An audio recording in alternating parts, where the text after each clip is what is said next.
চলো চাচার সাথে রেস দিই।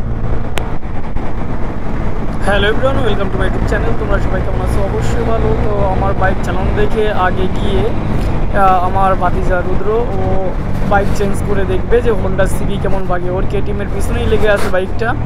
হিল রোড বলে এটাই সম্ভব, না বলে কেটিএম 390-র সঙ্গে ও কোথায় সিবির কোনো তুলনাই হয় না। এটা কোনো কম্পেয়ারের ভিডিও না, এটা রাইডিং স্কিলের উপর। কারণ আমার বাইকও রুদ্র ও আসে না পাহাড়ে তেমন রাইডিং করতে, তাই ওর হাত এমন একটু সমস্যা। কিন্তু ও যদি রেগুলার রাইডে আসে, কারণ কেটিএম ভাই কেটিএম আর 390 এ তো 20টা পুরো। কিন্তু এটা কেউ এটা এভাবে নিও না যে সিবির সঙ্গে এর সঙ্গে রেস করা যাবে, একদম যাবে না। কেটিএমের জায়গায় সিবি 125 একদম ডাউন বাইক, 125 সিসি ক্যাটাগরিতে বেস্ট বাইক। তো ভাইপো এখন বাইক চেঞ্জ করবে। হ্যাঁ,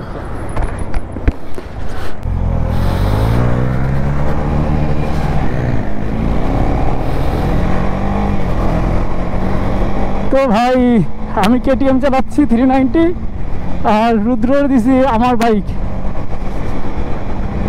তো সামনে দেখো যাচ্ছে, খতরনাক লাগছে ভাই, খতরনাক। বান্দা শুয়ে পড়েছে দেখো।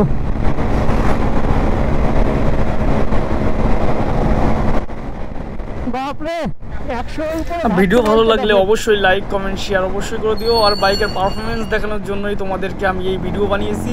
আর আমি কেটিএম 390 চালাই না, কারণ এটা আমার বাইকে পরে গিয়ে আর হাত বসবে না, আর এটার আদত লেগে গেলে আরও সমস্যা ভাই। আর নেশা বড় জিনিস, কেটিএম 390 চালিয়ে কেটিএম নেওয়ার ইচ্ছাটাই জাগবে।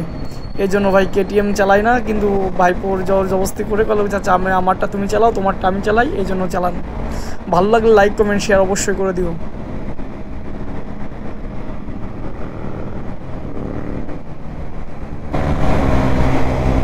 রেস রেস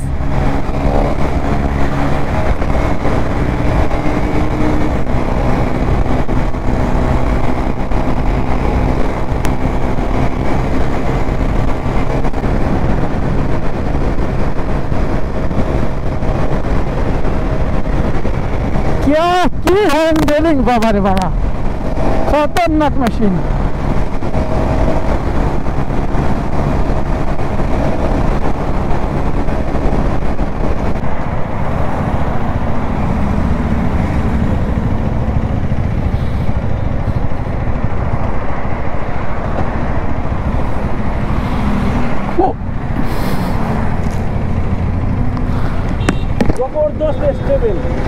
स्टेबल तो एक नंबर, लेकिन मशीन